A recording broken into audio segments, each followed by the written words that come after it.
Bom dia, pessoal. Sejam bem-vindos à aula de Física 1. Eu sou o professor Juan Otálora e hoje vamos ver vários temas. Vamos tratar o movimento relativo, o movimento circular não necessariamente uniforme, e para esse movimento vamos analisar a velocidade, a aceleração e vamos aplicar a segunda lei de Newton em ele, tá? Depois disso, vamos ver as forças de atrito de maneira um pouco mais profunda do que temos visto até o momento, para finalmente ver alguns exemplos para cada um desses temas. Então, beleza, vamos começar pelo movimento relativo, tá? Suponha que você tem uma partícula representada por esse pontinho verde e você quer analisar o movimento dessa partícula. Então, você precisa definir a posição da partícula primeiro. Para definir a posição, você precisa de um sistema de coordenadas. Digamos o sistema S. Identificamos os eixos x, y e z e a posição da partícula está dada pelo vetor RP, em azul. Então, o vetor RP é a posição da partícula no referencial S. Agora, imagine que a mesma tarefa é asignada a uma outra pessoa.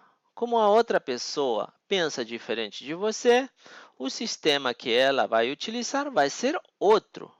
Digamos, o sistema S'.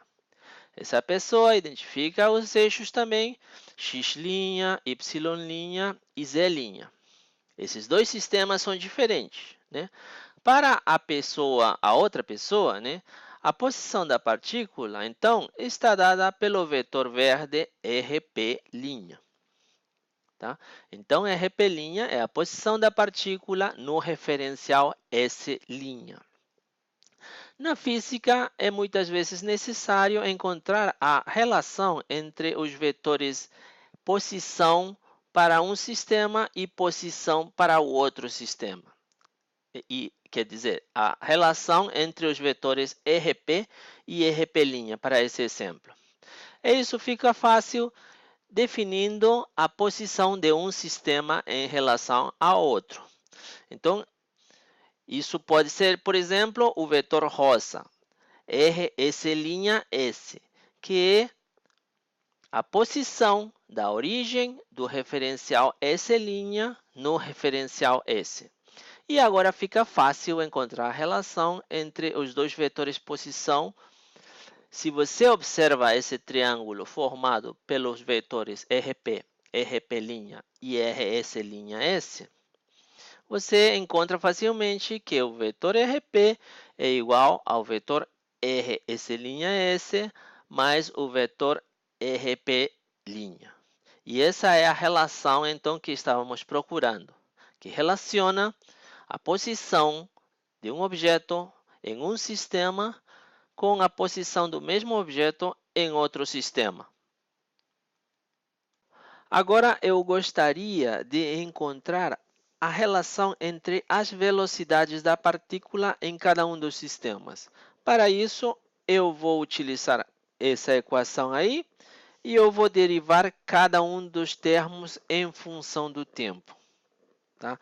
Se eu derivar posições em função do tempo, eu encontro, então, velocidade. Então, eu vou colocar o resultado em essa caixinha. Então, a primeira derivada seria a derivada do vetor RP em função do tempo. A derivada do RP em função do tempo, do vetor posição da partícula no referencial S em função do tempo. Então, isso me dá uma velocidade. A velocidade Vp, o vetor Vp, então seria a velocidade da partícula no referencial S. Agora, eu vou derivar o termo rosa, a posição da origem do referencial S' no referencial S. E isso vai me dar a velocidade Vs'. O vetor Vs' é a velocidade da origem do referencial S' no referencial S. Tá? Beleza. Agora, o último termo, que é a posição da partícula no referencial S'. A derivada dessa posição em função do tempo vai me dar a velocidade Vp'. O vetor Vp', então, é a velocidade da partícula no referencial S'. Legal. Agora vamos assumir o seguinte, uma condição aí. Vamos assumir que o referencial S' se move com velocidade constante em relação ao referencial S. Se ele se move com velocidade constante em relação ao referencial S, então sua velocidade Vs'. É constante. E sabemos que a derivada de uma constante em função do tempo é zero. Então, se eu derivar essa expressão aí, derivada de velocidades em função do tempo, eu obtenho acelerações, né? Sendo que o roça é uma constante. A derivada dele vai dar zero. Então, derivando o primeiro termo, vou ter derivada de velocidade é a aceleração. Então, vou ter a aceleração da partícula no referencial S vai ser igual a quê? A derivada do termo roça é zero, então vai ser igual à aceleração da partícula no referencial S'. E essa é outra expressão que relaciona as acelerações em ambos sistemas. Então, quando um referencial se move com velocidade constante em relação ao outro, as acelerações da partícula em ambos referenciais são as mesmas. Na aula retrasada, já estudamos o movimento circular uniforme. Dessa vez, vamos estudar o movimento circular não necessariamente uniforme, que é aquele que tem uma componente da aceleração na direção tangencial. Tá? Lembrando, o movimento circular, digamos, é uma partícula que se move em volta dessa circunferência. A posição dessa partícula está definida pelo vetor R, que varia ao longo do tempo. O ângulo que o vetor R faz com a horizontal é o ângulo θ, que também varia ao longo do tempo. Tá? A partícula ela gira em volta do centro da circunferência. O vetor R chapéu é um vetor unitário que aponta na direção radial do movimento da partícula. Tá? A relação entre o vetor posição R e o vetor unitário R está dada pela expressão aí, onde o vetor posição R é igual ao módulo dele mesmo vezes o vetor direção. A expressão do vetor direção do vetor unitário R é igual ao cosseno de θ na direção I mais o seno de θ na direção J. Tá?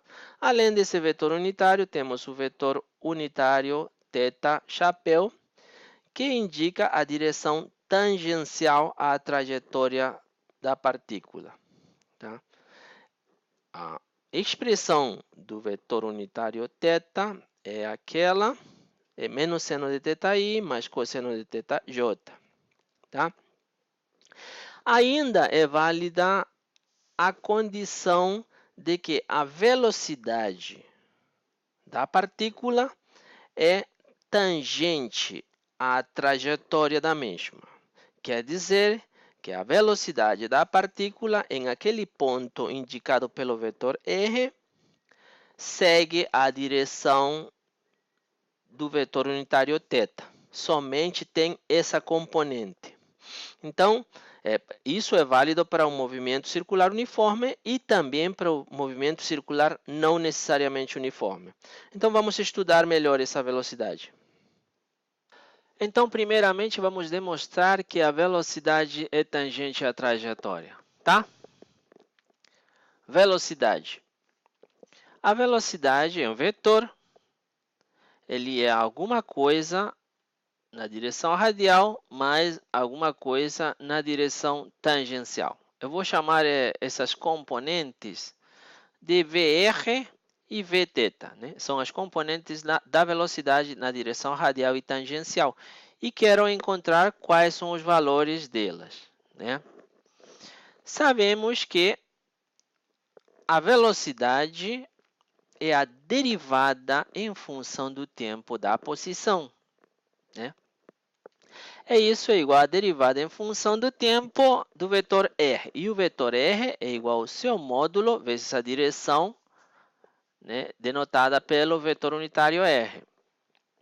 Eu vou agora substituir o vetor unitário r pela sua expressão em função das direções I e J, que está no quadro da esquerda. Tá? Cosseno de θi mais seno de θj. Essa é a expressão do vetor r. Tá? Então, a velocidade vai ficar igual a quê? O r, que é o módulo de r, é constante, porque trata-se de um movimento circular. Embora seja não uniforme, continua sendo circular. Então, r pode sair da derivada. E vou ter, então, r vezes alguma coisa, entre parênteses, né? Derivada em função do tempo do primeiro termo, do cosseno, vezes i. Tá? I é constante, então ele sai da derivada. Mais derivada em função do tempo do seno de θ, vezes j. Tá? Então, a velocidade vai ser igual a r vezes a derivada do cosseno é menos o seno. E aplicando a regra da cadeia, a derivada de θ fica a derivada de θ, em função do tempo, vezes i. Mais derivada do seno é o cosseno de θ, vezes derivada de θ em função do tempo na direção j. A derivada de θ em função do tempo não é outra coisa que a velocidade angular. A mesma coisa essa parte aqui. Então, eu posso colocar a velocidade angular em evidência. Vou ter que a velocidade é igual a r vezes ômega vezes o cochete. Tá? E dentro do cochete, vou ter menos seno de θ na direção i, mais cosseno de θ na direção j. E observe esse camarada aí. Ele não é outra coisa que o vetor unitário θ. Compare com a expressão de θ no quadro da esquerda. Exatamente a mesma expressão. Então, a velocidade é alguma coisa vezes a direção θ. Então, fica demonstrado que a velocidade é sempre tangente à trajetória. Tá? A componente radial é igual a zero e a componente tangencial é igual a r vezes ômega. E está demonstrado o que queríamos demonstrar. Agora vamos ver o comportamento da aceleração no movimento circular. Tá? Aceleração. A aceleração vai ser igual, vai ter uma componente radial que eu não conheço na direção radial, mas uma componente tangencial na direção θ. Tá? Então, eu preciso encontrar essas componentes AR e Aθ. Para isso, eu derivo a velocidade em função do tempo, que é igual à aceleração. Né? E eu, ao invés de colocar a velocidade, vou colocar a sua expressão, que está no quadro da esquerda. Derivada em função do tempo, então, seria de r vezes ômega na direção θ, que é a expressão da velocidade. Então, eu sei que r no movimento circular é constante. Né? É o raio da circunferência, descrita pelo movimento do objeto. Né? Esse raio é constante, então pode sair da integral. Então, vou ter r vezes a derivada em função do tempo de ômega na direção θ. Tá?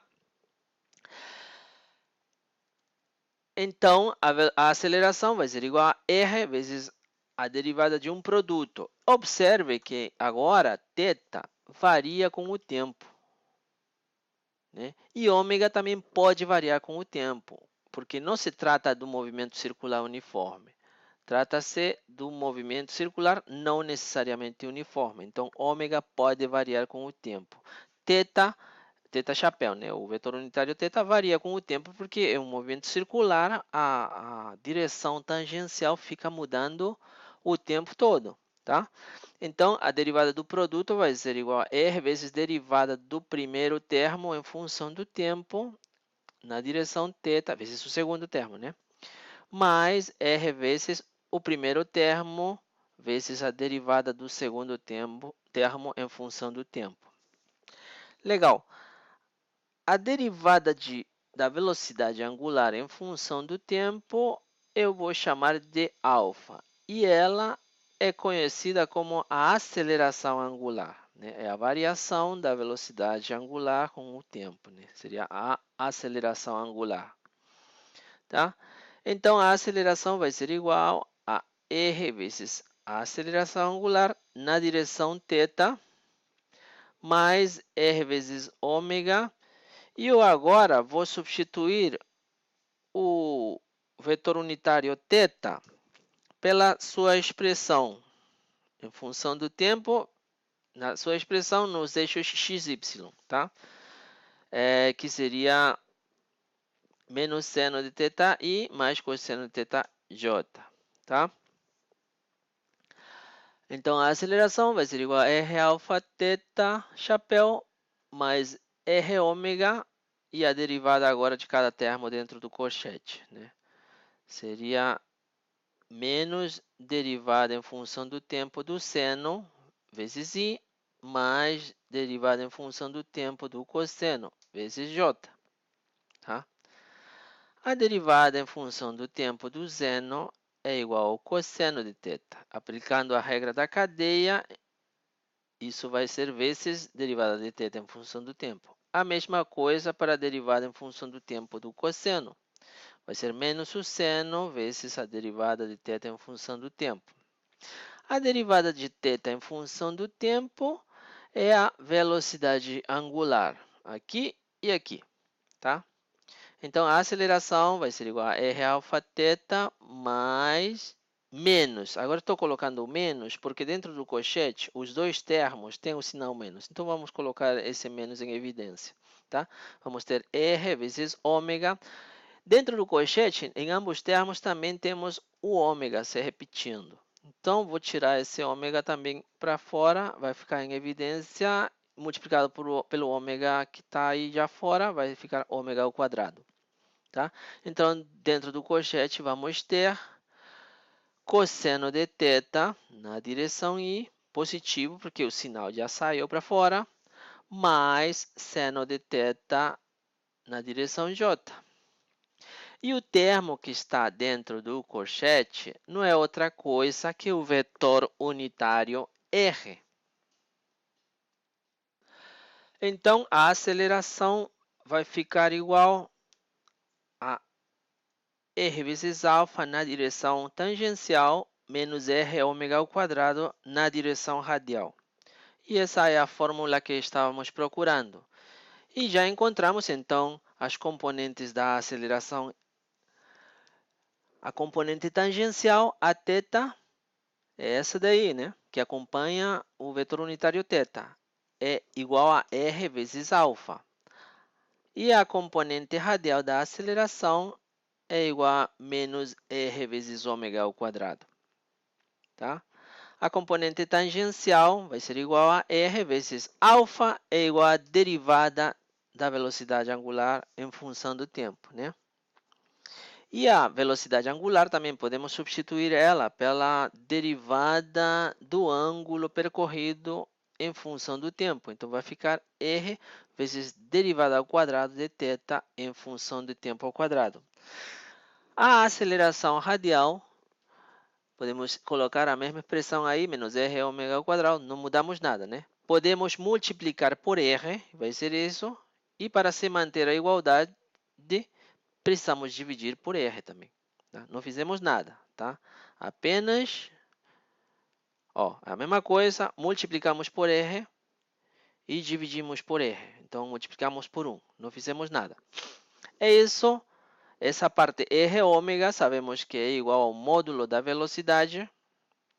E a expressão vai ficar igual a menos V ao quadrado sobre R. Tá? E também a velocidade angular, podemos substituir ela pela derivada de θ em função do tempo e vai ficar menos r vezes derivada de θ em função do tempo, que é a velocidade angular, tudo ao quadrado. Tá? Algumas observações. No caso do movimento circular uniforme, alfa é igual a zero, né? Porque a velocidade angular tem que ser constante. Para ela ser constante, então, a sua derivada é zero. Então, a componente tangencial, como depende de alfa, da aceleração, né? A componente tangencial da aceleração, que depende de alfa, vai ser igual a zero. Tá? Já a aceleração radial vai ser sempre a mesma, seja no movimento circular uniforme ou seja no movimento circular não necessariamente uniforme. E a expressão vai ficar sempre a mesma, menos r ômega ao quadrado ou menos v ao quadrado sobre r. Tá? E é a mesma para o movimento circular uniforme ou para o movimento circular não necessariamente uniforme. Então, já que conhecemos a aceleração, podemos encontrar a relação entre o movimento e a força que produziu o movimento. Essa relação, bom, já conhecemos ela, né? É a segunda lei de Newton. Só que agora vamos aplicar ela ao movimento circular, tá? Primeiro, a força. Vamos definir a força. A força tem uma componente tangencial mais uma componente radial. Não conheço esses valores de Fθ e Fr, mas eu, aplicando a segunda lei de Newton, posso encontrar esses valores. A força é igual a massa vezes a aceleração, né? A aceleração tem uma componente tangencial e uma componente radial que eu conheço. Está na caixinha do quadro da esquerda, na caixinha amarela, ó. Já encontrei essas componentes. Então, a força vai ser igual a massa vezes a componente tangencial da aceleração, é R alfa, isso vezes o vetor unitário θ, menos a componente radial, né? R ômega ao quadrado, vezes o vetor unitário radial, tá?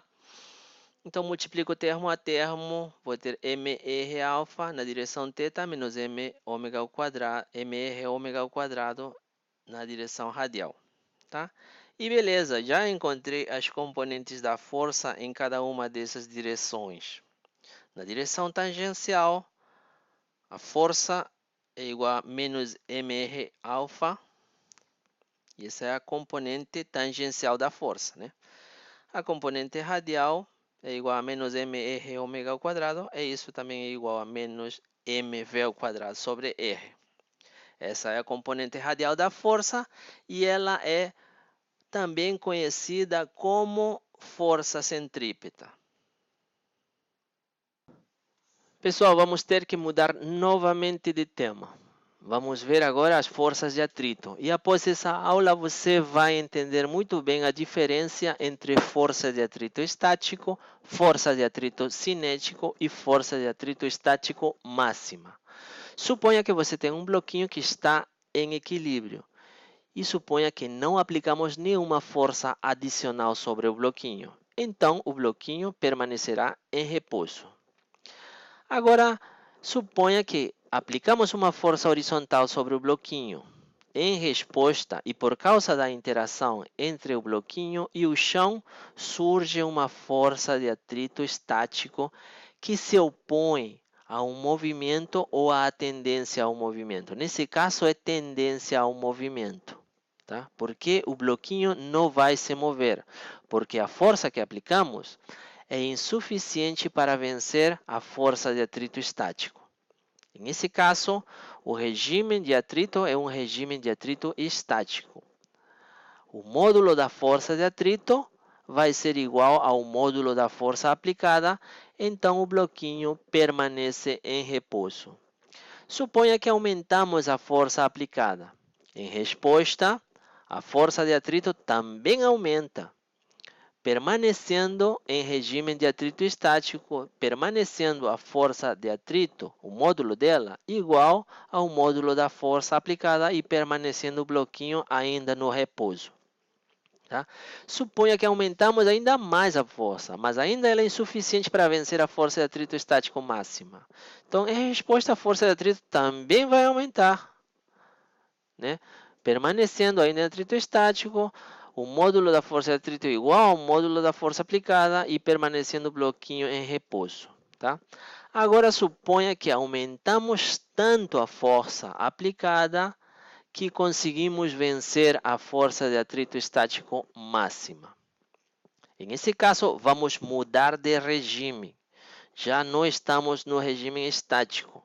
Já não, o bloco não mais vai estar em repouso. Ele vai começar a se mover. Porque a força de atrito agora, ela muda. Ela já não é uma força de atrito estático cujo módulo é igual à força aplicada.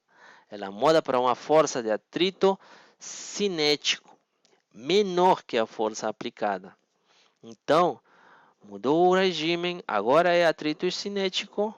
O módulo da força de atrito cinético é menor que o módulo da força aplicada, então teremos movimento. Qual tipo de movimento? Acelerado, porque a força aplicada vai ser maior que a força de atrito cinético, né? Agora, imagine, mas antes aqui, ó, observe o que acontece com o atrito estático. O atrito estático vai aumentando, né? Aumenta até um valor máximo e quando conseguimos vencer esse valor máximo, o corpo começa a se mover e o valor dessa força também muda radicalmente, né? Agora diminui bastante para uma força de atrito cinético. Agora, imagine que diminuímos a força aplicada, já estando no regime de atrito cinético, já estando o corpo em movimento, diminuímos essa força aplicada. De tal maneira que ela é até menor que uma das forças aplicadas anteriormente, no caso do atrito estático. Se o corpo ainda está em movimento, pode ser que a força de atrito continue sendo uma força de atrito cinético. Observe que a força de atrito cinético continua constante, ela não muda.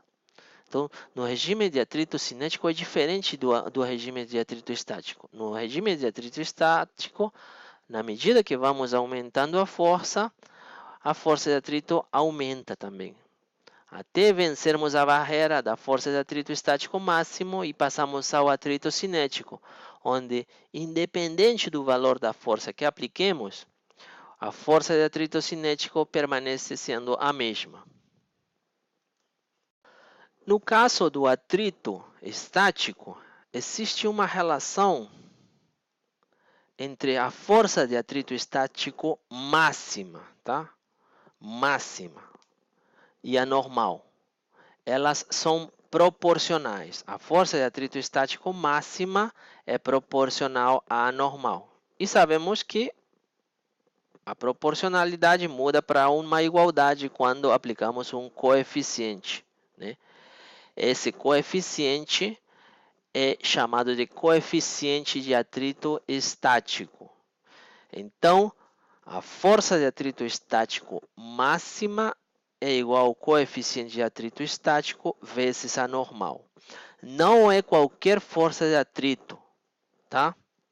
É a força de atrito estático máxima. Por quê? Porque, olha, as forças de atrito estático, elas dependem da força aplicada. Elas variam, né? Elas mudam, dependendo da mudança da força aplicada. Mas a força de atrito estático máxima é única. E é esse valor aí. Um coeficiente de atrito estático vezes a normal.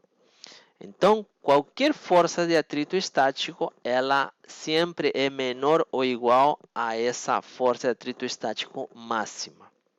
Tá? Então, qualquer força de atrito estático é menor ou igual ao coeficiente de atrito estático vezes a normal. No caso do regime de atrito cinético, é diferente, porque as forças de atrito cinético é única. Ela não muda igual a força de atrito estático. Então, o módulo da força de atrito cinético também é proporcional à normal. E essa proporcionalidade muda para uma igualdade aplicando um coeficiente. O coeficiente de atrito cinético. Tá? Então, esse módulo dessa força, ela não muda. tá? O coeficiente de atrito estático, ele é maior que o coeficiente de atrito cinético. E ambos coeficientes, eles dependem da natureza da superfície, do bloquinho e do chão. Vamos ver alguns exemplos. O primeiro deles, um bloco está em repouso sobre um plano que forma um ângulo θ com a horizontal. Aumentando o ângulo de inclinação, verifica-se que para o valor de θe, o bloco começa a escorregar. Qual é o coeficiente de atrito estático entre o bloco e o plano? Aqui é importante destacar que quando o bloco começa a escorregar, é um instante imediatamente depois de ter vencido o atrito estático. É um diferencial de ângulo maior que aquele do atrito estático, da força de atrito estático máxima, tá? Então, é praticamente o mesmo, né? Um diferencial antes e depois é praticamente θe. Então, em esse ângulo, θe, que acontece a força de atrito estático máxima. Existe uma relação, já vimos que a força de atrito estático máxima está relacionada com a normal através do coeficiente de atrito estático, né? Vamos aplicar essa relação, mas ainda não. Vamos ver primeiro o que acontece no caso do regime de atrito estático. Ainda não existe movimento, ainda não se trata do atrito estático máximo, da força de atrito estático máxima. É ainda a força de atrito estático, mas a relação que vamos encontrar, que é uma relação entre o ângulo e a força de atrito, vai ser aplicável para o caso da força de atrito estático máxima, tá? Então vamos lá, vamos encontrar essa relação. Solução. Temos o plano inclinado, que forma o ângulo θ com a horizontal, que ainda não é o θe, tá? Temos o bloquinho, que está em repouso, né? Para analisar o bloquinho, precisamos definir os eixos coordenados. Escolhemos o eixo X paralelo ao plano inclinado, né, para facilitar as contas. O eixo Y perpendicular ao eixo X. Temos o peso, temos a normal e agora temos uma força de atrito que se opõe ao movimento, tá? Vamos decompor o peso, né, na sua componente horizontal e vertical, tá? A componente horizontal vai ser igual a menos P seno de θ na direção I. Eu falei horizontal, mas é a componente do eixo X, tá? Perdão. É negativo porque está apontando para o lado contrário do semi-eixo positivo X. A componente no eixo Y também é a mesma coisa. É negativa porque se opõe ao semi-eixo positivo Y. O corpo está no regime de atrito estático, então não há movimento, podemos aplicar a condição de equilíbrio. O somatório de todas as forças tem que ser igual a zero, tá? Quais são as forças que agem sobre o bloquinho? O peso, a normal e a força de atrito. Tudo isso é igual a zero. A normal é igual ao seu módulo e ela aponta na direção J, positivo. A força de atrito tem o seu módulo na direção I, também positivo. O peso, expressamos ele através das suas componentes no eixo X e no eixo Y. E a soma desses três senhores é igual ao somatório de forças. O peso, nesse caso, através das suas componentes. E agora podemos agrupar os termos de acordo com a sua direção. A direção I ou a direção J. As componentes que apontam na direção I são, identifiquem em cima, a força de atrito estático e a componente do peso na direção I, menos P seno de θ. Na direção J temos a normal, menos P cosseno de θ. E isso tem que ser igual a zero, né? Então, esse termo tem que ser igual a zero. Para que isso aconteça, a força de atrito estático tem que ser igual a P seno de θ. Esse outro termo tem que ser também igual a zero. Então, a normal vai ser igual a P cosseno de θ. Eu vou dividir essas duas relações. Pego a primeira, divido pela segunda relação. O módulo do peso se cancela. Então, isso vai ser igual a tangente de θ.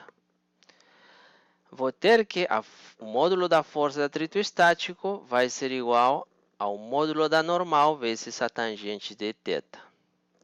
Essa relação é válida tanto para o regime de atrito estático quanto para o caso em que a força de atrito estático seja a força de atrito estática máxima.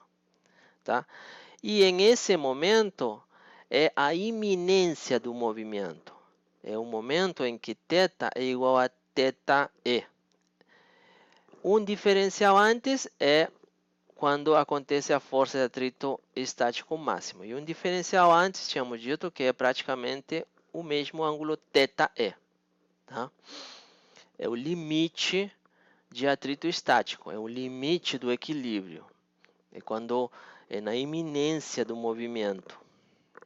Então, vamos ter que a força de atrito estático máxima, na iminência do movimento, vai ser igual a normal vezes a tangente do ângulo θe. Tá? Mas sabemos que existe uma relação entre a força de atrito máximo e a normal. A força de atrito máximo é igual ao coeficiente de atrito estático vezes a normal. Temos a força de atrito estático máximo em ambas relações, podemos igualá-las. Então, vou ter que o coeficiente de atrito estático vezes a normal é igual a normal vezes a tangente do ângulo θe. A normal se cancela e vamos ter finalmente que o coeficiente de atrito estático é igual a tangente do ângulo θe. Então, esse é o momento em que acontece a força de atrito estático máxima e esse ângulo ele me dá o coeficiente de atrito estático. Então, posso fazer isso de maneira experimental em um plano inclinado, né? Colocar um bloquinho de qualquer tipo de material e quando o bloquinho comece a se mover, eu meço o ângulo θe. A partir desse ângulo, calculo a tangente e encontro o coeficiente de atrito estático desse material com o plano inclinado, né? Essa é uma maneira experimental para determinar o coeficiente de atrito estático para diferentes materiais. Vamos ver outro exemplo. Uma prancha de massa MP, igual a 40 kg, repousa em um piso sem atrito. E um bloco de massa MB, de 10 kg, repousa sobre a prancha. O coeficiente de atrito estático entre o bloco e a prancha é μe igual a 0,6. E o do atrito cinético, μc, é igual a 0,4. O bloco é puxado por uma força F de módulo 100 newtons e que faz um ângulo de 30 graus com a horizontal. Pede-se qual é a aceleração do bloco e qual é a aceleração da prancha. Solução. Temos o chão. Esse chão é sem atrito. Temos a prancha que repousa sobre o piso sem atrito. Temos um bloco que repousa sobre a prancha. Aplicamos uma força de módulo 100 newtons e que faz um ângulo de 30 graus com a horizontal. Então, precisamos primeiro fazer os diagramas de forças do bloco e da prancha. Para o diagrama de forças do bloco, precisamos identificar com quem interage o bloco. O bloco interage com a terra, então teremos o peso do bloco. O bloco também interage com a prancha, né? O bloco empurra a prancha para baixo e a prancha empurra o bloco para cima. Essa força é chamada de normal, seria da prancha sobre o bloco. Temos também a força aplicada sobre o bloco, que faz um ângulo de 30 graus com a horizontal. E por causa dessa força, se produz uma força de atrito entre o bloco e a prancha. E essa força de atrito se opõe à tendência ao movimento. Dessa maneira. Tá? O diagrama de forças da prancha. A prancha interage com a terra, então teríamos o peso da prancha. A prancha também interage com o chão, através da normal da prancha. Né? A prancha também interage com o bloco, com uma força contrária à normal da prancha sobre o bloco. Seria menos a normal da prancha sobre o bloco. Né? Ação e reação. Tá? Da mesma maneira, assim como existe atrito da prancha sobre o bloco, dado por essa força FA, existirá também um atrito do bloco sobre a prancha, né? Com uma força menos FA. Tá? Ambas também são forças de ação e reação. Tá? Então, temos os diagramas. Vamos considerar agora que não existe movimento entre a prancha e o bloco. Essa vai ser nossa primeira suposição. Tá? Ambos corpos, então, se movem ao mesmo tempo, juntos, coladinhos, com a mesma aceleração. Nesse caso, estaremos no regime de atrito estático. Né? Então, temos o chão, temos os blocos, aplicamos a força sobre o bloco pequeno, né? E isso produz uma aceleração que é igual para ambos objetos. Tá?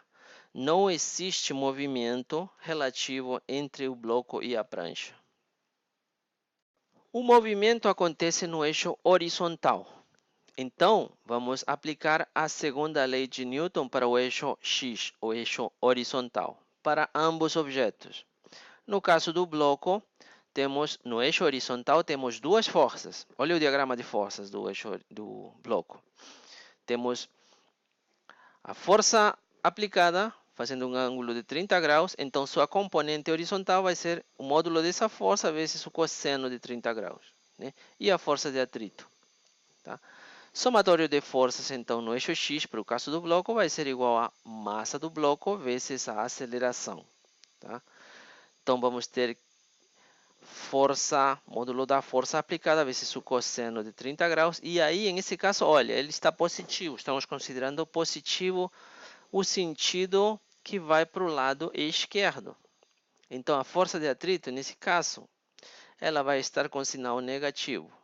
Menos força de atrito, e isso tem que ser igual a massa de V vezes a aceleração. A aceleração, efetivamente, ela vai ir para o lado esquerdo, então ela é positiva para o lado esquerdo, tá? Legal. Para o caso da prancha também, aplicamos somatório de forças no eixo X, vai ser igual a massa da prancha vezes a mesma aceleração que o bloco, porque estamos considerando atrito estático e ambos corpos se movem com a mesma aceleração A. A única força que existe na prancha horizontal é a força de atrito. E essa força de atrito ela aponta para o lado esquerdo. Então, ela é considerada positiva, força de atrito. Anteriormente, olha, no caso do bloco, ela foi considerada negativa. Tá? E isso é igual a massa da prancha vezes a aceleração. Então, eu vou pregar a primeira equação aí. Né? Teria o primeiro termo, F cosseno de 30 graus, menos a força de atrito. Mas a força de atrito está na outra equação, é igual a massa da prancha vezes a aceleração. Então, coloco aí a força de atrito, que é a massa da prancha vezes a aceleração. E isso é igual a massa do bloco vezes a aceleração. Passo MPA para o outro lado e vou ter o F cosseno de 30 graus sozinho. Isso vai ser igual, coloco em evidência a aceleração, né? E isso vai ficar multiplicado pela massa da prancha mais a massa do bloquinho. Então, a aceleração vai ser igual a força, módulo da força, vezes o cosseno de 30 graus, sobre a soma das massas da prancha e do bloquinho. Conheço tudo, conheço a força, conheço o cosseno de 30 graus, conheço a massa da prancha e do bloquinho.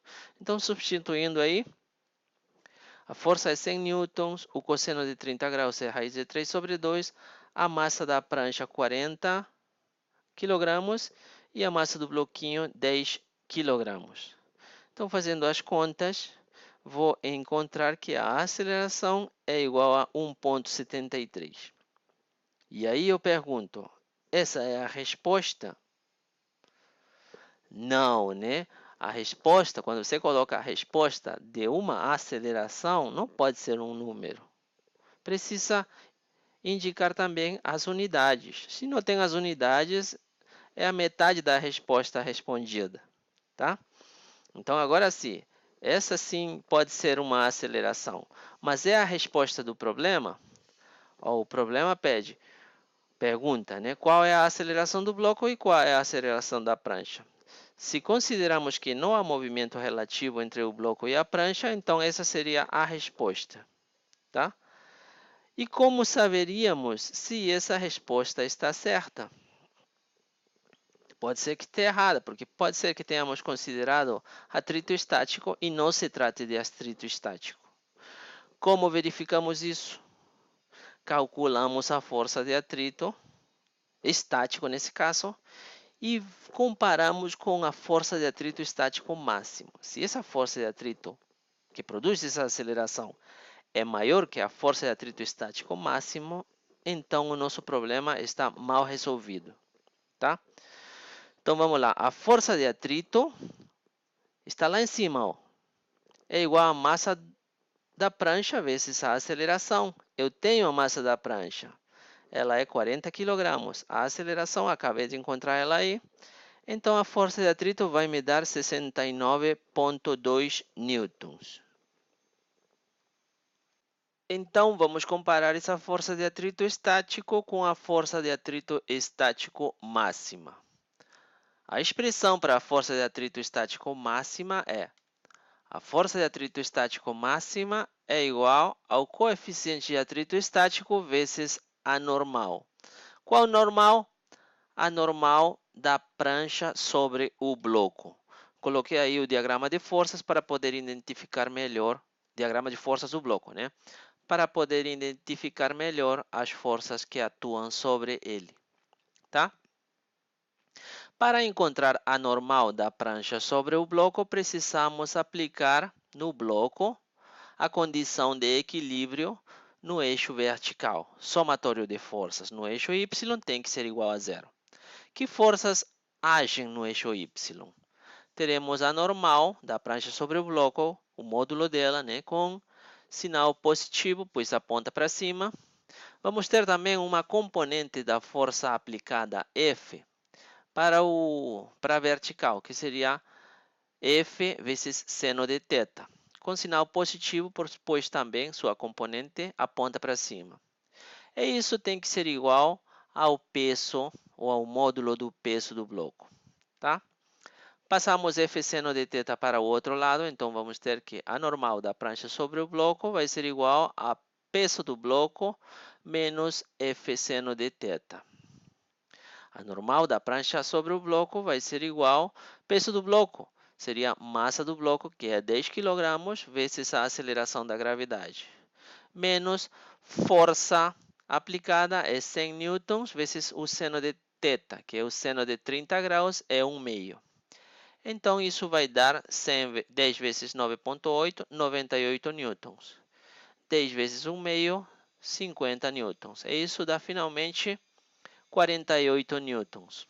Então, podemos calcular a força de atrito estático máxima, que vai ser igual ao coeficiente de atrito estático, que é 0,6 vezes a normal da prancha sobre o bloco, que é 48 newtons. E isso dá 28,8 newtons.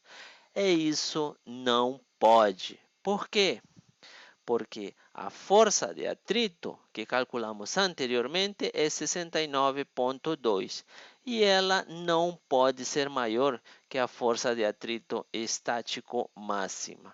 Então chegamos a uma inconsistência. Erramos. Aonde erramos? Em considerar que o atrito é estático, em considerar que não há movimento relativo entre o bloco e a prancha, pois existe sim movimento relativo entre eles dois. Eles dois se movem com acelerações diferentes. E existe outro tipo de atrito, que é o atrito cinético, que vamos ver agora. Então, beleza. O atrito é cinético, os corpos se movem com diferente aceleração. Vamos considerar que a aceleração da prancha é AP e a aceleração do bloco é AB, tá? Vamos calcular primeiro, então, a força de atrito, a verdadeira força de atrito, que seria atrito cinético. E a expressão para o cálculo das forças de atrito cinético é igual à força de atrito cinético, nesse caso, é igual ao coeficiente de atrito cinético vezes a normal. Qual normal? A normal da prancha sobre o bloco, né? Que é a normal na interface onde acontece o atrito, que é entre a prancha e o bloco, tá? O coeficiente de atrito cinético é 0,4, a normal da prancha sobre o bloco, calculamos ela no quadro anterior, é 48 newtons, então essa força é igual a 19,2 newtons. Agora sim, podemos calcular a aceleração primeiro do bloco e depois da prancha, tá? No caso do bloco, aplicamos a segunda lei de Newton, né? Somatório de forças no eixo X tem que ser igual à massa do bloco vezes a aceleração do bloco, tá?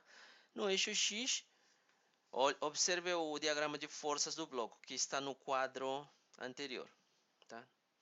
Ó, temos a força vezes o cosseno de 30 graus, né? Apontando para o lado esquerdo, então consideramos positivo essa componente da força aplicada, né? Menos a força de atrito, né? Pois a força de atrito aponta para o lado contrário. E isso tem que ser igual à massa do bloco vezes a aceleração do bloco. Tá? Podemos substituir aí os valores. A força vale 100 Newton, o cosseno de 30 graus é raiz de 3 sobre 2, a força de atrito 19,2 newtons. E isso tem que ser igual à massa do bloco, que é 10 kg vezes a aceleração do bloco. Estou omitindo as unidades, porque ao final eu já sei quais unidades vai dar, tá?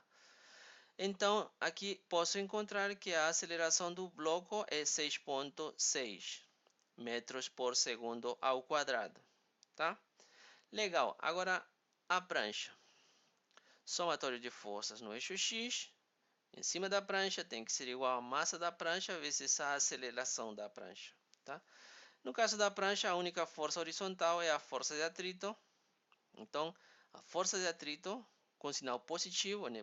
Pois no caso do bloco, consideramos ela como sinal negativo, tem que ser igual à massa da prancha vezes a aceleração da prancha, tá? Então, força de atrito é 19,2 newtons, igual à massa da prancha, que é 40 kg, vezes a aceleração da prancha. Finalmente, a aceleração da prancha vai dar 0,5 metros por segundo ao quadrado. E essa é a verdadeira solução do problema. Vamos ver um último exemplo. Um rotor, que é um cilindro oco que gira rapidamente em torno de um eixo central. Pessoas entram e ficam suspensas nas paredes do cilindro sem tocar os pés no chão. A. Faça o diagrama de força sobre uma pessoa. B. Supondo conhecido o coeficiente de atrito estático igual a 0,4 entre as costas da pessoa e o rotor, e o raio do cilindro R igual a 2,1 metros, qual é a velocidade angular mínima de rotação para que as pessoas permaneçam coladas no rotor? Solução. Primeiro, o diagrama de forças sobre uma pessoa. Desenho aí o rotor, desenho a pessoa com as costas coladas à parede interna do rotor. E primeiro tenho que ver quais são os corpos que interagem com a pessoa. Primeiro, a Terra. A Terra puxa a pessoa para baixo através do peso da pessoa. Depois, a parede interna do rotor empurra a pessoa para o centro do rotor, assim como a pessoa empurra a parede interna do rotor para fora. Então, teria sobre a pessoa a normal, que é uma força da parede interna do rotor sobre a pessoa. Tá? Se parássemos por aí, não haveria consistência nesse problema. Por quê? Porque o peso puxaria a pessoa para baixo. Não há equilíbrio no eixo Y. E a condição do problema é que a pessoa permaneça colada no rotor, sem tocar os pés no chão. Para que isso aconteça, é necessária uma outra força. Que força pode ser essa que está faltando?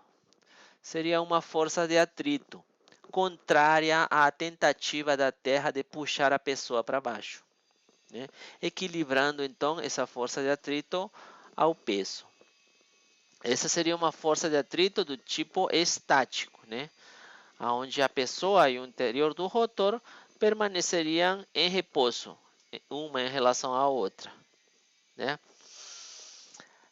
Essa força de atrito ela é proporcional à normal. Essas duas forças estão relacionadas através da expressão entre a força de atrito, o coeficiente de atrito estático e a normal. Vamos aplicar isso daqui a pouco, tá? Essa força normal, ela vai crescer, vai ser maior enquanto maior seja a velocidade angular do rotor. Também vamos ver isso. Então, se a força normal, que é uma força centrípeta, né, que produz a rotação da pessoa, ela aumenta, então aumenta a força de atrito, equilibrando o peso da pessoa, não permitindo então que a pessoa caia, tá? Vamos aplicar a segunda lei de Newton, então. A somatória de forças sobre a pessoa vai ser igual à massa da pessoa vezes a aceleração. O peso da pessoa, a normal, e a força de atrito, então, tem que ser igual à massa da pessoa vezes a aceleração. Isso seria vetorialmente, né? A única aceleração que vamos ter é a aceleração centrípeta, que aponta para o centro do rotor. Tá? Agora, no eixo vertical, temos equilíbrio. Então, na direção J, né? A pessoa ela fica presa na parede. Então, a força de atrito ela se equilibra com o peso da pessoa.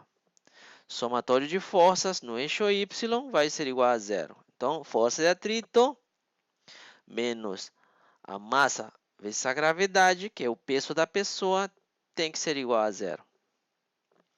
Então, a força de atrito vai ser igual ao peso da pessoa, para que exista equilíbrio então no eixo vertical. Tá? Se observarmos o movimento da pessoa desde cima, vamos ver que ela descreve um movimento circular. E a única força que aponta para o centro da circunferência, quer dizer, a força radial, é a normal. A normal, então, é a força radial responsável pela rotação da pessoa. Se lembramos a força no caso do movimento circular não necessariamente uniforme, então podemos lembrar que temos uma componente apontando na direção θ, que chamamos de f de θ, e uma componente radial, que chamamos de FR. Podemos identificar que a normal ela é a força radial. Então, a normal ela é igual, ela vai ser igual a seu módulo primeiro na direção radial, só que com o sinal negativo, porque o vetor unitário R ele aponta para fora e a normal está apontando para dentro, tá? Então, o módulo da normal, podemos identificar ele nas componentes da força do movimento circular.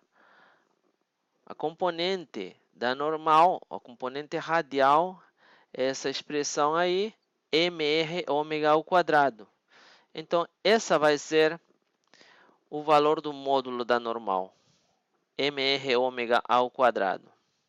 A componente θ da força é igual a zero, tá? Porque não existe outra força para se igualar com essa componente. Por outro lado, sabemos que a força de atrito ela sempre tem que ser menor ou igual à força de atrito estático máxima. A força de atrito estático é igual ao coeficiente de atrito estático vezes a normal. E isso seria igual ao coeficiente de atrito estático. A expressão da normal é essa aí. Substituímos então. Por outro lado, a força de atrito é igual a massa vezes a gravidade. Então, posso substituir pela força de atrito nessa desigualdade e vou ter que a massa vezes a gravidade é menor ou igual que o coeficiente de atrito estático vezes a massa vezes o raio vezes a velocidade angular ao quadrado. Tenho a massa em ambos lados da desigualdade, então posso cancelar ela. E se eu deixar sozinha a velocidade angular ao quadrado, né? Ela tem que ser maior ou igual à gravidade dividida pelos termos que multiplicam a velocidade angular em cima. Agora passam dividindo. Que são o coeficiente de atrito estático vezes o raio da circunferência. Então, a velocidade angular vai ser maior ou igual que a raiz quadrada da gravidade sobre μe vezes r. Eu tenho todos esses valores já. Então, posso substituir aí a gravidade, o coeficiente de atrito estático e o raio da circunferência. Então, fazendo as contas, eu encontro que a velocidade angular é 3,4 radianos por segundo. Tá? Posso copiar essa inigualdade novamente aí, multiplicar pelo raio em ambos lados da desigualdade, então a desigualdade continua a mesma. Ômega r é igual à velocidade, o módulo da velocidade, então a velocidade vai ter que ser maior ou igual a 7,1 metros por segundo. Então, essa seria a condição para a velocidade angular e para a velocidade para que a pessoa não caia. Se essas velocidades forem menores, a pessoa cai. Por quê? Porque a velocidade angular menor, a normal vai ser menor. E se a normal é menor, a força de atrito estático máximo vai ser menor que o peso da pessoa. E não vai ser capaz de suspender a pessoa.